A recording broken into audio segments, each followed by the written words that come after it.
Welcome back again to Brayla's channel.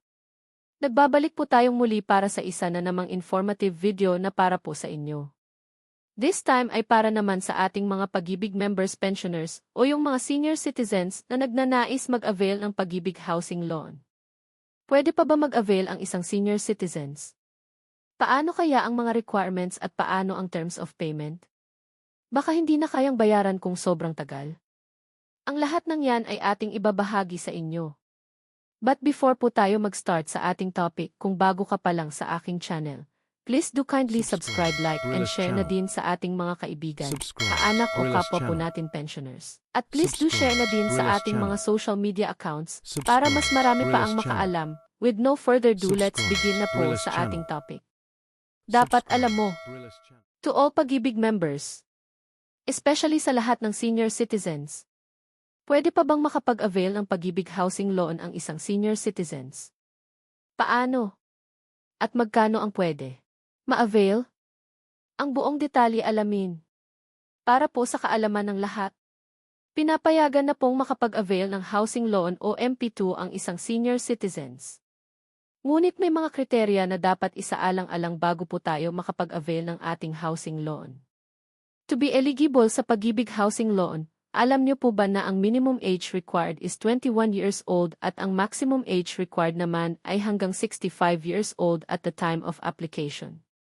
Kaya kung nasa less than 65 po kayo ay pwedeng-pwede pa po tayong makapag-avail ng Pag-ibig housing loan. Subalit ang loan maturity lamang po natin ay dapat ma-fully paid ang nasabing housing loan until at the age of 70 years old, so kailangan bayad na po tayo in full. At dapat lahat ng Pag-ibig members must be active with at least 24 months para ma-qualify sa housing loan.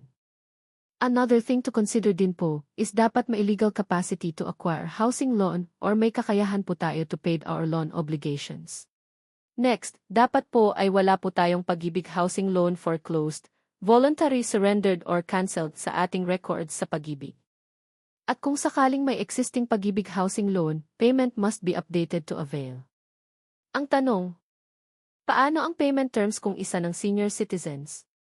Kung halimbawa na isa kang 60 years old at the time of your housing loan application, ay papayagan naman po tayong makapag-avail ng Pag-ibig housing loan, subalit kung maaalala po natin na ang loan maturity ay hanggang 70 years old lamang. Kaya't kung ikaw po ay isang 60 years old na ay may 10 years pa po tayo na makapagbayad sa Pag-ibig, diyan po i-compute ni Pag-ibig ang ating monthly amortization, kaya't asahan nyo po na medyo malaki o mataas ang ating monthly amortization. Magkano naman ang pwedeng ma-avail ng isang seniors? Sa mga regular Pag-ibig members ay pwede tayong makahiram ng at least 6 million pesos para sa housing loan. Kung halimbawa na may 10 years to pay pa tayo, kung nakapag-avail po tayo ng 1 million pesos or more ay kailangan na may kakayahan po tayo to sustain our monthly amortization. Paano naman kung biglang namatay ang isang Pag-ibig member na isang seniors at nakapag-avail na siya ng housing loan? Kung sakaling biglang namatay ang isang senior at kasalukuyan pa siyang nagbabayad ng housing loan, kung naging updated ang kanyang paghulog at walang naging problema, maibibigay sa naiwang asawa o legal heirs ang titulo ng kanyang binili. It means fully paid na siya at the time of death. Pero kung may problema o hindi updated ang pagbabayad ay limitado lamang ang pwedeng sagutin ng insurance. Paano ba mag-apply ng Pag-ibig housing loan? Para sa lahat ng nagnanais mag-apply ng Pag-ibig housing loan ay mag-submit lang ang duly housing loan application form at iba pang requirements sa any Pag-ibig branch na malapit po sa atin. Or pwede rin mag-apply sa iyong virtual Pag-ibig online account. What if kung isang foreigner ang ang mag-avail ng housing loan? Ang isang foreigner ay maaaring makabili ng house and lot sa ating bansa, subalit hindi pa sila pwedeng mag-avail ng Pag-ibig housing loan dahil ito ay exclusive lamang sa lahat ng Filipino citizens. Para sa lahat ng may mga katanungan sa kanilang Pag-ibig housing loan, MP2, at iba pang programa ng Pag-ibig ay maaari po tayong makipag-ugnayan sa Pag-ibig hotline number 87244-244 para sa agarang kasagutan. Naway nakapagbigay linaw po ito sa lahat ng ating mga Pag-ibig members, especially sa ating mga senior citizens sa nagnanais mag-avail ng kanilang housing loan.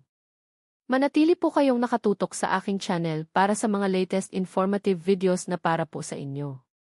Marami pong salamat and God bless po sa inyong lahat.